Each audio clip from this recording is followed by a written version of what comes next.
ഇവരെ പോലുള്ള ആൾക്കാരില്ലേ കറോ ഭായി ഇവര് ഇപ്പം ഇവിടെ ഞാൻ നിൽക്കുന്ന സ്ഥലം എന്ന് പറഞ്ഞാൽ അൽക്കൂസിൽ അതോ ഇല്ല കാണുന്നുണ്ട് സ്റ്റാർബൺ. ഇവിടെ ഒരു പള്ളിയുണ്ട്. ഈ സ്ഥലം നിങ്ങൾക്ക് കുറേ ആൾക്കാർക്ക് അറിയുന്നതായിരിക്കും.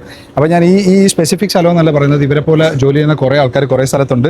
ഇത് കാർ വാഷ് കമ്പനിയോ നടത്തുന്ന ആരെയും ഒന്നും പറയുമൊന്നുമല്ല. പക്ഷേ ഇങ്ങനെയുള്ള സ്ഥലത്തൊക്കെ 10 ദിർഹം 15 ദിർഹത്തിനൊക്കെ വന്ന് നമ്മുടെ കാറൊക്കെ നല്ല വൃത്തിക്ക് ഇവർ കഴുകി സെറ്റാക്കിയൊക്കെ തരും.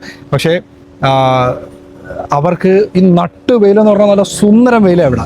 അവർക്ക് അങ്ങനെ വലിയ മെച്ചമൊന്നും അതിൽ നിന്ന് കിട്ടത്തില്ല. അപ്പോൾ ഇങ്ങനെയുള്ള സ്ഥലത്തൊക്കെ നിങ്ങൾ കൊടുക്കുമ്പോഴത്തേക്ക് ഇവരുടെ കാർഡൊക്കെ കാണും പേയ്മെൻറ്റ് വാങ്ങിക്കാൻ. അതല്ലാതെ ഒരു 5, 10, 15 ദിർഹം നിങ്ങളിൽ ഉണ്ടെങ്കിൽ നിങ്ങളത് കൊടുത്താൽ നല്ല കാര്യമായിരിക്കും.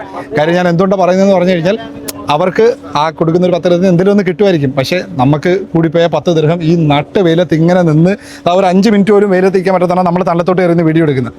അപ്പോൾ അങ്ങനെയൊക്കെ ചെയ്യാൻ പറ്റുന്ന ചെറിയ ചെറിയ കാര്യങ്ങൾ നിങ്ങളൊന്ന് ചെയ്യുക. അവർ ഭയങ്കര ഹാപ്പി ആയിട്ട് നിന്ന് ഇത് ചെയ്യുന്നത്. പക്ഷേ ഞാൻ പറഞ്ഞ എന്തെന്ന് പറഞ്ഞു കഴിഞ്ഞാൽ നമ്മളെ കൊണ്ട് ചെയ്യാൻ പറ്റുന്ന ചെറിയ ചെറിയ കാര്യങ്ങൾ ചെയ്യുക. ഇത് ഞാനിപ്പോൾ ഈ ലൊക്കേഷൻ അൽക്കൂസ് പറഞ്ഞതേ ഉള്ളൂ. ഇതിനൊക്കെ ദേരയിൽ നടക്കുന്നുണ്ട്, കരാമയിൽ നടക്കുന്നുണ്ട്, എല്ലായിടത്തും നടക്കുന്നുണ്ട്. അപ്പോൾ ഇങ്ങനെ ചെയ്യുന്നവർക്ക് എന്തെങ്കിലും നമ്മുടെ കയ്യിൽ നിന്ന് ക്യാഷ് ആയിട്ട് കൊടുക്കുക. നമ്മൾ കാർഡിൽ ഇപ്പം അവർക്കായിട്ട് ഇത്തിരി ടിപ്പ് കൊടുത്താലും അത് കമ്പനിക്ക് പോത്തതേ ഉള്ളൂ.